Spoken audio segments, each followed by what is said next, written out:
No episódio de hoje vamos falar sobre aquela que é a minha casa há mais de 40 anos, Ponta Delgada. Vamos perceber porque é que Ponta Delgada é uma cidade e posso adiantar já que envolve um capucho e muita porrada. Vamos assistir a uma explosão em direto e vamos conhecer as cicatrizes da cidade.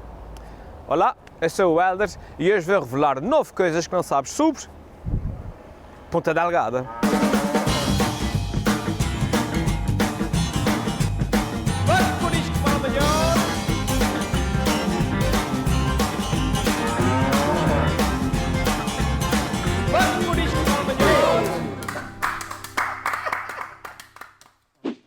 Eu faço parte de uma geração que nunca estudou a história dos Açores na escola.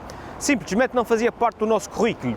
Mais depressa a gente passava 3 meses a estudar a invasão dos visigodos a São Brás de Alportel no interior do Algarve, do que passávamos 3 minutos a estudar quem é o Gonçalo Velho Cabral e porque é que há uma estátua dele à frente das portas da cidade.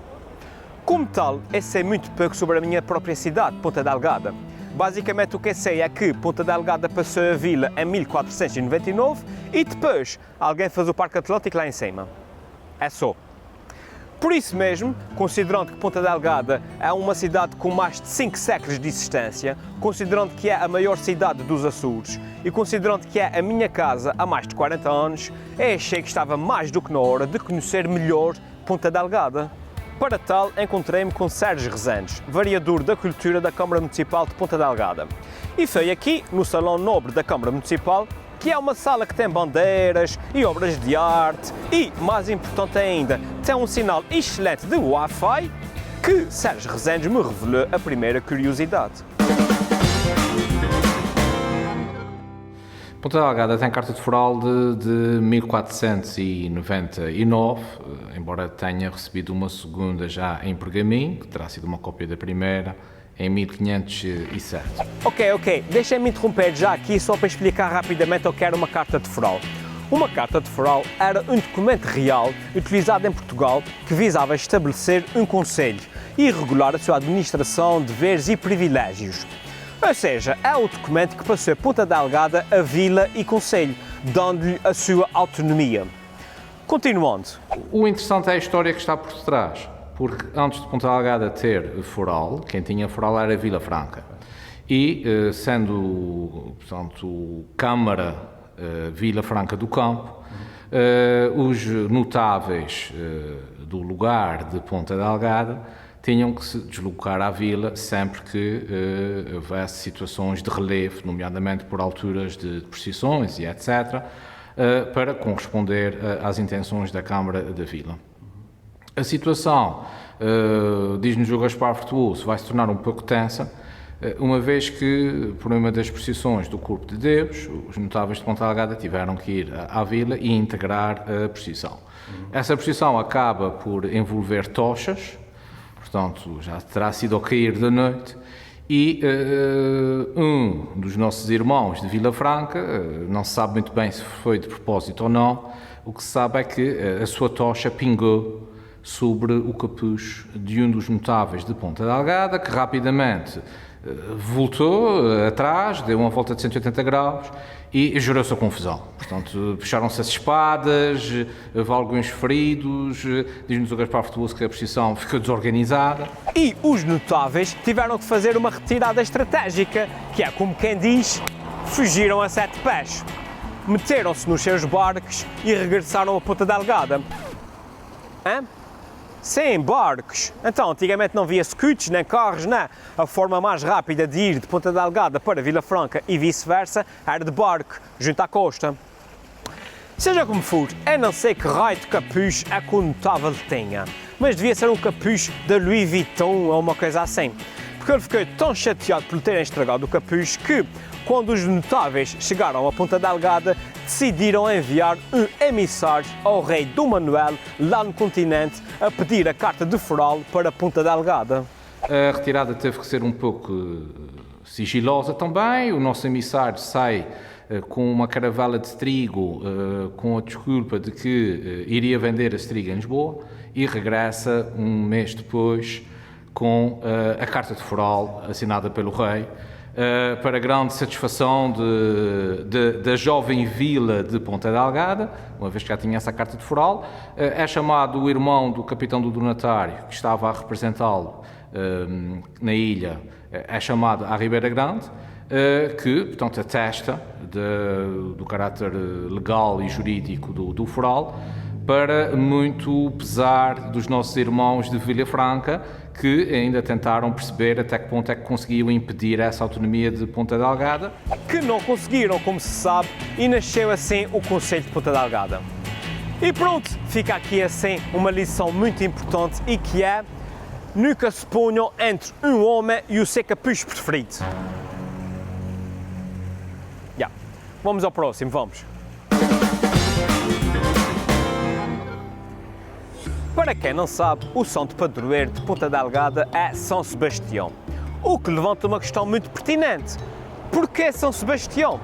Porque não São João, ou São Pedro, ou São Paleta? Tanto quanto é possível perceber, a escolha do São Sebastião para patrono da nossa cidade tem a ver com uma peste que surge em 1523. Nós ainda estávamos aqui no rescaldo do grande terremoto de 1522.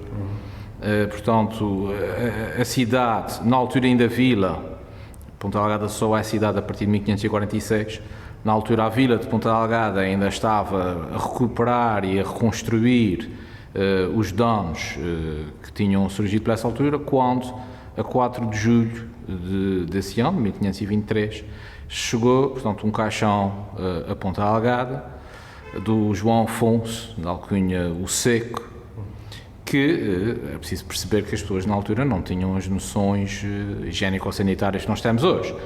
Abriram o caixão. Ora, o que não sabiam na altura era que o João Afonso o Seco estava infectado e, quando abriram o caixão, acabaram por libertar uma peste que durou 8 anos. Foi uma peste tão violenta que houve alturas em que se registrou uma média de 300 mortos por mês só em Ponta Delgada. Resumindo e concluindo, não há ciência.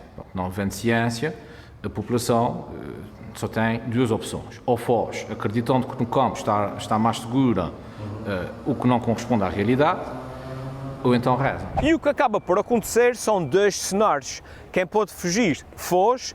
Quem não pode fugir, reza. E vão rezar a quem? Vão rezar ao santo protetor de nós em relação à peste. O santo que nos protege da peste. E esse santo é Dom Sebastião.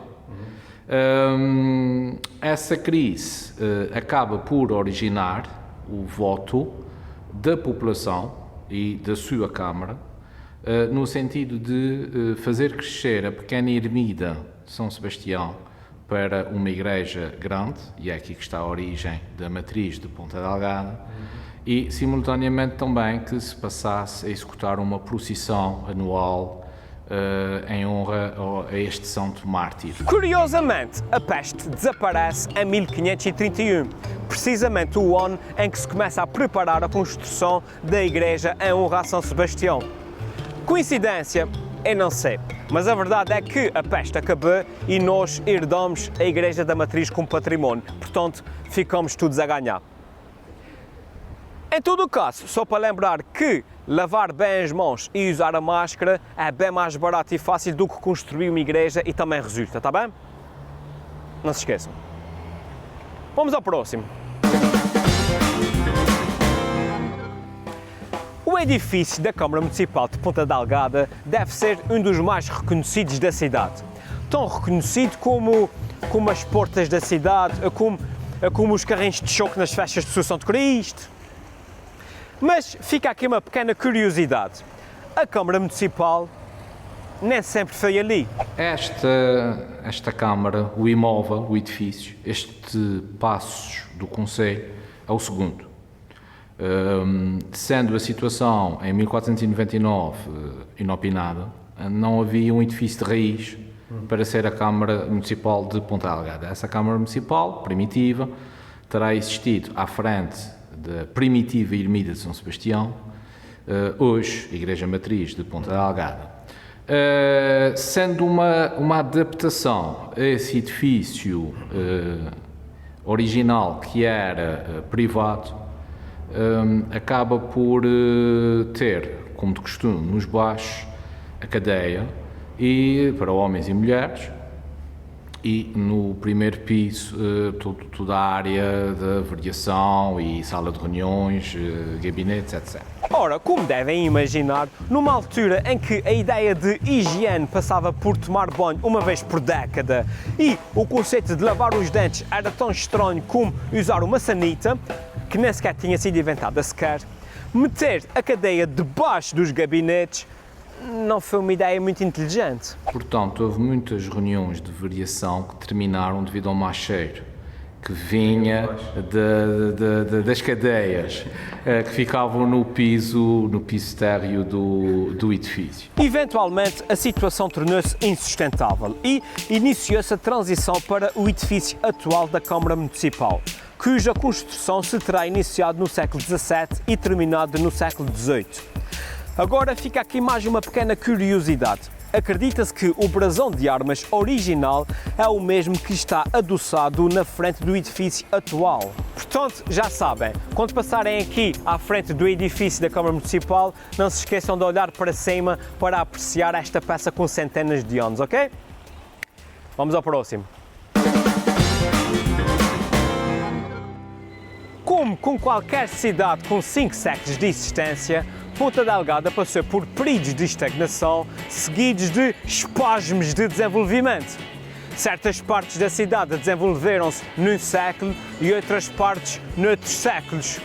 Isto, como é óbvio, deixou cicatrizes arquitetónicas na cidade. Ponta Delgada tem características de crescimento da Macaronésia, portanto é uma cidade fuseiforme, que se vai alinhar numa fase inicial a partir de 2 grandes eixos viários, o que acompanha a orla costeira e um eixo mais interior, que seria a primitiva Rua de São Brás, hoje a Machado dos Santos.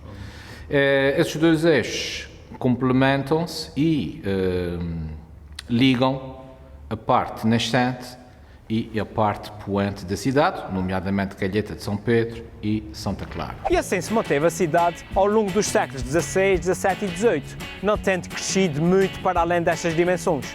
Aliás, nesta altura, locais como a Igreja do Colégio ou a Ermida de Santana já ficavam tão longe e eram consideradas tipo fora da cidade. Este núcleo histórico vai se desenvolver com grande força já no século XIX, desenvolvendo-se uma outra via, que é a Rua Margarida de Chaves, e que atravessa, portanto, a zona do Relvão, a Universidade dos Açores, cá está em direção à Igreja do Colégio. Portanto, essa via vai se desenvolver, vai-se urbanizar mais ou menos dentro dos moldes que nós temos hoje, e depois essa parte mais periférica começa a receber os jardins botânicos que Ponta Delgada tem. A partir daqui começa-se a ver uma abertura em direção a São Gonçalo, ao mesmo tempo que ocorria uma viragem da cidade para o mar com a realização de grandes obras como o Aterro, depois a Avenida Infante do Henrique e, em tempos mais recentes, as Portas do Mar. Por causa deste desenvolvimento faseado ao longo dos séculos, Ponta Delgada tem em si ainda as cicatrizes desta evolução. Basta estarmos atentos à linguagem da arquitetura para percebermos este avanço da cidade. Por isso já sabem, não estranhem se estiverem a passear pelas ruas da cidade e, dão por si, no momento, estão numa rua histórica do século XVI e no outro, bumba, parece que estão na América.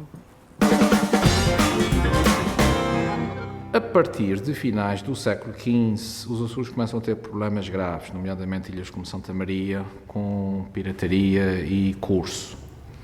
O que vai chegar, por exemplo, às Ilhas do Triângulo ainda na primeira metade do século XVI. Isto levanta a necessidade de nós nos defendermos, da coroa portuguesa nos defender, portanto, clama-se para o rei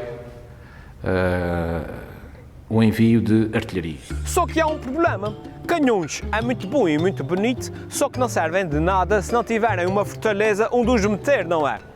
Como tal, Ponta Delgada começa a desenvolver um sistema de fortificação que tem por base uma ideia muito simples e muito eficaz: o cruzamento do fogo de artilharia. Ou seja, se tivermos uma fortaleza aqui a disparar, o navio inimigo tem boas hipóteses de conseguir esquivar-se aos disparos. Mas se tivermos fogo cruzado, cria-se uma parede de balas que impede a passagem do inimigo. E enquanto o inimigo estiver na água, vulnerável em barcos de madeira, e nós estivermos em terra firme, atrás de paredes de pedra, a partida está-se bem.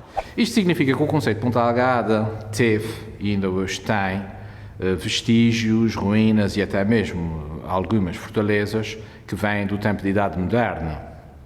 Ou seja, desde o final da Idade Média, quando as ilhas são descobertas, até ao advento das guerras liberais ou das revoluções liberais. Sendo assim, de uma ponta à outra, nós tínhamos dois fortes nos mosteiros: o Forte de Santa Mar, que defendia o porto, e o Forte de Nossa Senhora da Conceição, que defendia a praia. Depois tínhamos o Forte de São Cristóvão e tínhamos o Forte da Salvação de Santa Clara, que cruzava fogos com o Forte de São Brás, o principal da ilha. Por sua vez, o Forte de São Brás cruzava fogos com o Forte do Açougue e este cruzava com o Forte de São Pedro. Estes últimos beneficiavam ainda da proteção do Forte do Alto da Mãe de Deus, que ficava mais acima. Ficava a faltar outras zonas onde o inimigo podia desembarcar, as praias anexas à cidade. Sendo assim, teve que se criar um segundo dispositivo de defesa nas praias de São Roque, nomeadamente com o Forte de São Francisco Xavier, que cruzava fogos com o Forte de São Roque, que por sua vez cruzava com o Forte de São José, na Praia das Milícias, e este com o Forte de São Caetano, que finalmente cruzava fogos com o Forte do Livramento. Portanto, como podem ver, este dispositivo todo fazia qualquer navio pirata pensar duas vezes antes sequer de se aproximar da costa de Ponta Delgada. Por exemplo, alguma vez ouviram falar do ataque do pirata Barba Negra a Ponta Delgada? Não, não é? Lá está. Ok, acabamos de ver que construímos em Ponta Delgada uma rede de fortes com canhões para destruir navios inimigos.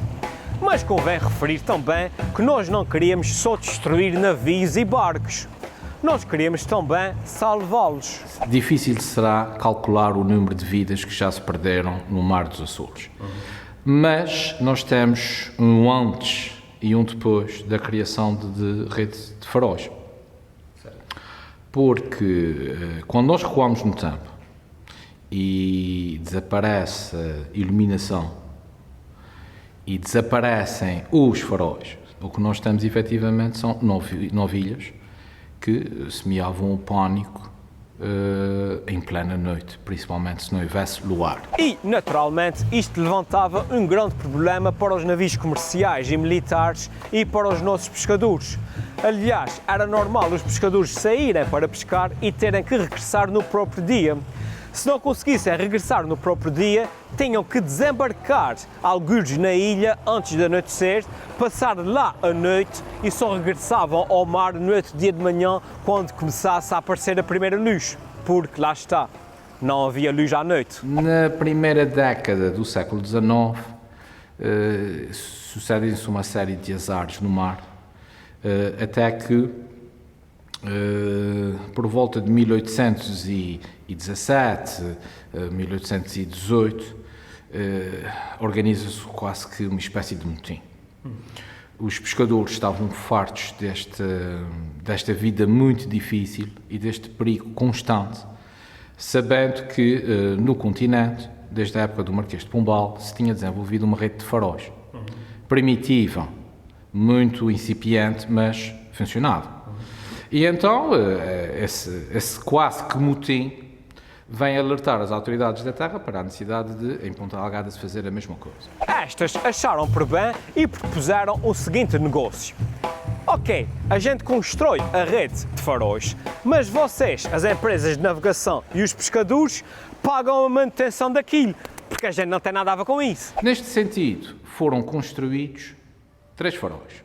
Um na Ponta da Galera, um na torre da Igreja Matriz de Ponta Delgada, porque porque na altura ainda não tinha relógio, e o número 1, digamos assim, na Ponta da Ferraria. Ah, vocês nunca viram falar na rede de faróis de Ponta Delgada? Pois, é normal, porque a rede não durou mais do que 6 meses. Construíram-se os faróis, contratou-se o farolheiro e tudo, mas vá saber, e aquilo era caro para caramba para manter. Portanto, os faróis vão acender-se durante muito pouco tempo, porque efetivamente a matéria-prima da iluminação era altamente onerosa e quando as faturas começaram a aparecer, portanto as pessoas começaram-se a afastar. Mas não se preocupem, porque quando as inovações tecnológicas o permitiram, a finais do século XIX, construíram-se 2 faróis nas pontas da ilha de São Miguel. Um a nordeste e um na Ponta da Ferraria, o que permitiu responder às necessidades dos marinheiros. E pronto, fica assim contada a fascinante história de 6 meses da rede primitiva de faróis de Ponta Delgada. O Porto de Ponta Delgada é uma obra de engenharia notável para a época em que foi construído. Eu lembro que o nosso Porto é anterior ao Porto de Leixões e ao Porto de Lisboa, mas vamos voltar aqui às origens. 1555 iniciam-se as obras de construção do Porto de Ponta Delgada, mas o Porto primitivo, que virá a ser conhecido como o Cais da Terra ou da Alfândega. Portanto, mesmo aqui ao pé de nós, ao pé da Câmara e ao pé da matriz da cidade. Depois, já na década de 70 do século XVI, iniciam-se as obras daquele que será o primitivo porto comercial de maior envergadura da cidade, que estava anexo ao Forte de São Brás, no areal de São Francisco. Portanto, da próxima vez que tiverem mestres em casa e se quiserem queixar que está a levar muito tempo, lembrem-se que o Porto de Ponta Delgada começou a ser construído há 500 anos. Não, estou a brincar, obviamente, até porque eram portos diferentes. Na altura tínhamos 2 portos, um porto aqui junto às portas da cidade para um comércio mais interno e depois tínhamos um porto junto ao Campo de São Francisco para um maior comércio de exportação. Isto também é interessante porque vai fazer evoluir as próprias dinâmicas sociais na cidade. Se nós repararmos, o Campo de São Francisco tem as 3 ordens sociais. Nós temos clero regular feminino, clero regular masculino, temos a nobreza no forte e temos, portanto, uma zona de casas apalaçadas, naquilo que nós poderíamos chamar, portanto, numa burguesia de maior relevância ou elite. Então, este desejo de ter um porto era um desejo já muito antigo, que vai ser ampliado com o comércio da laranja. Até que, em 1861, lança-se a primeira pedra para a ambiciosa construção do atual Porto de Ponta Delgada. O Porto de Ponta Delgada vai sofrer vários revés. Ora, não havia orçamento ou capacidade financeira para fazer avançar o projeto, ou levantavam-se problemas de resolução muito complexa, ou levantavam-se tempestades que destruíam o bom serviço que tinha sido feito. O que faz com que o Porto só esteja oficialmente terminado em 1943. Já estávamos nós na Segunda Guerra Mundial. Na década de 1960 foi-lhe ainda acrescentada a parte da NATO.